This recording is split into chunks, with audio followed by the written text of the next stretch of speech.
Hey, let's go for a little tour of Hogwarts. The original version. Cue logo music, please. All right, here we have Hogwarts, the original version as designed and built in miniature form for the first Harry Potter film. Harry Potter and the Philosopher's Stone or Sorcerer's Stone, depending on where you are. You'll hear me say Sorcerer's Stone because I live in the States, so that's what I'm used to. Sorry. But this is my model of the original castle as it stands so far. I know recently we did a tour of the Prisoner of Azkaban castle as it stands so far. This isn't going to be radically different from that, but I thought it might be fun to show off some of the differences. And I've also, as you can see, I've updated it so that now, even when I'm just in this preview mode, it's got a little bit more coloration to it. It's not just gray, so a little something different to look at. But anyway, yeah, some of the biggest things that distinguish this version of the castle, like Chamber of Secrets, it's got a different design for this central tower right here, as well as the bell towers. They've got these cone-shaped, candle snuffer roofs, very different from the much taller octagonal Gothic style spires that are up there in all the later films. So that's a very recognizable feature. Like the two films that follow, you've got the Chamber of Reception out front of the Great Hall. You do not have a courtyard there. The viaduct is in its original position, the one that lasts all the way until Deathly Hallows. No greenhouses, because those are added in Chamber of Secrets. So over here, you can see it's just a blank lawn with old building out front. Very cool. Yeah, they blew the walls out a little further and added the greenhouses all in there for the next movie. And then the training grounds over here, very, very different, especially from the later films where the training grounds basically got obliterated. But this is even different from the next movie. At this point, pretty much all of the architecture is pretty closely inspired by Alnwick Castle in England, where they shot the flying lesson right down about here. This would have been right where Harry learned how to get on top of his broomstick. You see some views looking back up this way, sort of, and views looking back off this way, because all this corresponds pretty closely to what really exists at Alnwick Castle. But the training grounds tower here, which is actually a cluster of towers, it got elongated vertically to be much, much taller than the real thing at Alnwick Castle, with some different details on top to make it a little bit more Hogwarts-like. But I don't think the production designer, Stuart Craig, really liked this design because he and his team went ahead and completely redesigned the top part of it in the next film. And then when they had the opportunity in Half-Blood Prince, they got rid of it altogether and just put basically another version of the bell towers right in there. But this is the original Training Grounds Tower. This is a part that's totally unique to this version of the castle. I don't have perfect reference for some parts of it, so especially along the roof here, some of this I'm not totally sure about, but I'm pretty sure about I'm very sure about the basic footprint of the thing. I'm just not sure exactly if maybe along here some of the roofing is a little different than what I've got. But you definitely got these gable roofs over here. You've got all these towers, and you've got some sort of courtyard in the middle here. You can see I haven't actually added any detail at all in there because I don't know what detail, if any, they put into that part of the miniature. I've never found any photos of it or blueprints or anything. And there's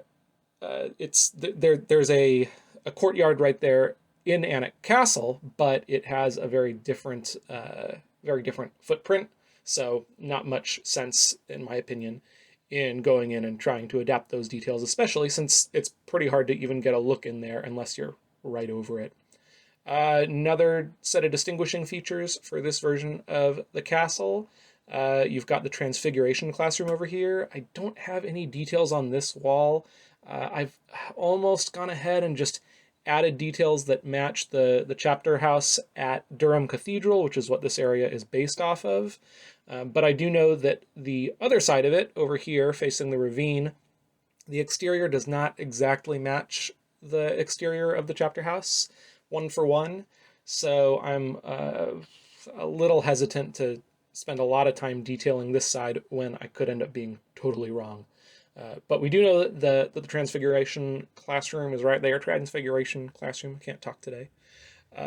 Other big distinguishing features, which are shared with Chamber of Secrets, this whole backside where the whatchamacallit, the clock tower came in Prisoner of Azkaban, yeah, that's not there at all. Instead, you've got Gryffindor Tower on the left, and this miscellaneous, random, awkwardly tall tower in the middle here, and then this tower that survived through all the films that I like to think of it as being where the Hufflepuff common room is, even though in the books it's located like down underneath the Great Hall, because it's got the Hufflepuff crest on all the windows up here. But who knows what they were thinking. But yeah, this is Gryffindor Tower. Specifically, this is the boys' tower.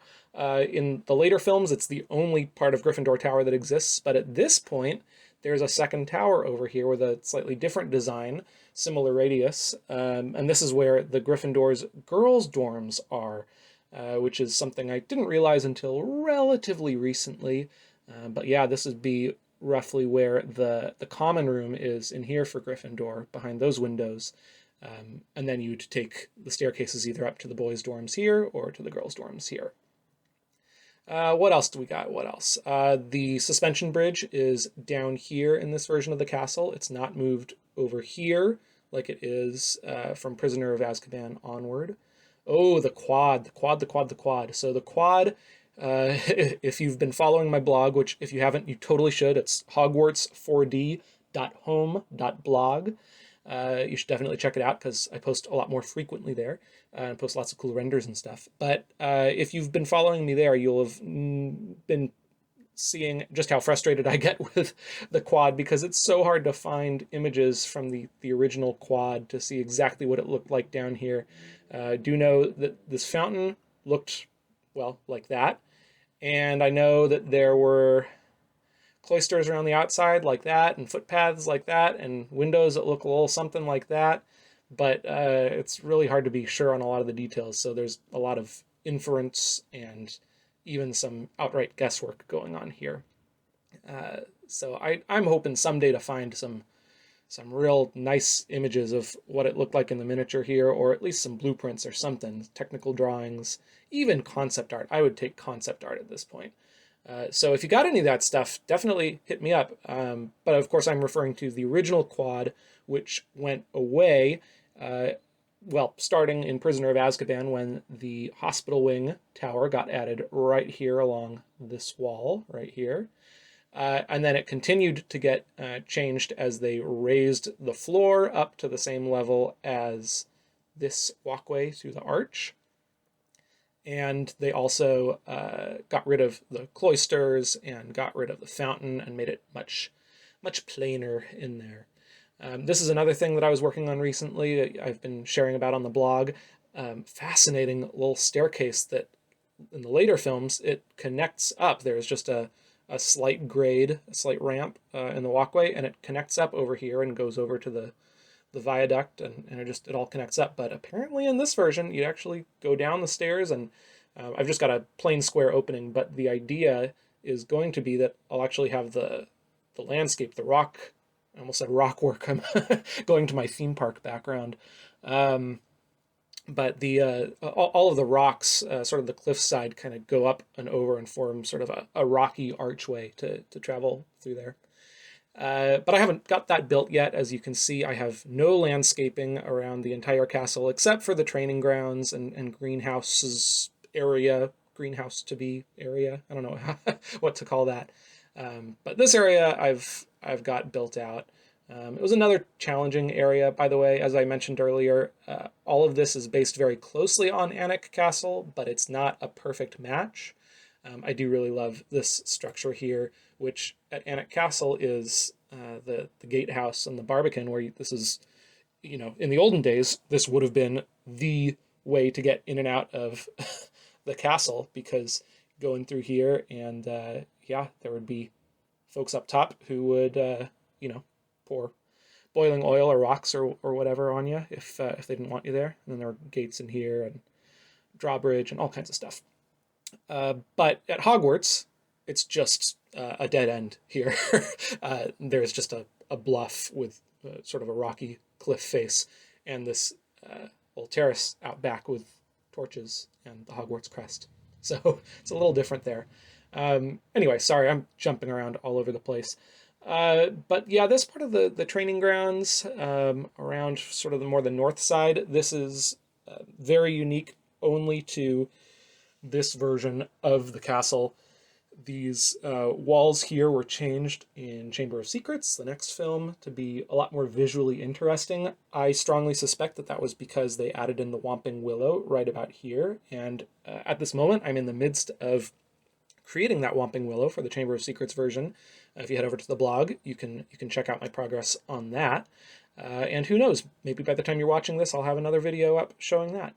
But as of this moment, I don't have it finished. But yeah, anyway, when they added in the Whomping Willow and Chamber of Secrets, they realized, I'm sure, that this is a pretty plain background for a lot of those shots. That would be my guess as to why they built it up a little bit more. In fact, you know what? It's easier if I just show you. So here we go. We're going to switch over to the Chamber of Secrets model real fast here. I said I wasn't going to show you the Whomping Willow. There's the Whomping Willow as it exists right now. Not done yet, but making good progress. I think it looks like a Whomping Willow. I would not want to be whomped by it. But yeah, you can see they really redesigned all of these edges of the training grounds so that it's a lot more interesting. And of course, as I believe I mentioned in the previous video, this part of it all survived into the Prisoner of Azkaban version, even though the Whomping Willow moved away from here all the way down to somewhere over here. But yeah, all the way up to about this building right here, all of this did survive all the way through until they went digital for Deathly Hallows. But all of this only existed in the first two films, because then you had a big mound of earth, big hill that swallowed this whole area up. Anyway, now we're looking at Chamber of Secrets, so I might as well continue into that. Got the greenhouses over here. This area is still very much the same. It's the original style of the bell towers and the central tower. And we've also got the addition of this one extra turret in the middle here. I'm pretty sure that was just added so that there would be a little bit more visual interest in the shot that they've got panning over from the lake and then down past the conservatory and then down into the greenhouses. A little bit like that. It's not a perfect match. But yeah, Chamber of Secrets castle, overall, very similar to Sorcerer's Stone, Philosopher's Stone, whatever you want to call it. In fact, this whole side of the castle, totally identical as far as I can tell. They did do some work on the textures on the rooftops for the actual miniature, so it would hold up better for closer camera angles. Like there's that one great shot right after Harry emerges from Riddle's diary. There's a great shot that goes right over the castle like that. I think I showed you my recreation of that move in the last video too. I just like doing that. Super fun. But yeah, these are some of the early versions of the castle. They're still not done. I'm still planning on adding all the landscape around it. We're going to add more of the trees and shrubberies and everything that'll really bring it to life. I still need to add back in smoke coming out of the chimneys. I'm hoping to add Hagrid's hut somewhere over here. Don't know for sure if I'm going to do that yet, because as far as I know, it was not part of the miniature, but I think I'm going to add it anyway.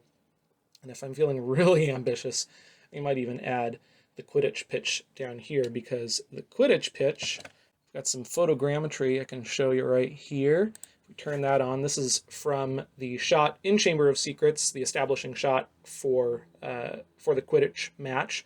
Camera kind of pulls in here, something like that. And so you can see it's very, very rough, but it does give us a placement of the Quidditch pitch relative to the rest of the castle. So I might build that. I'm not sure yet.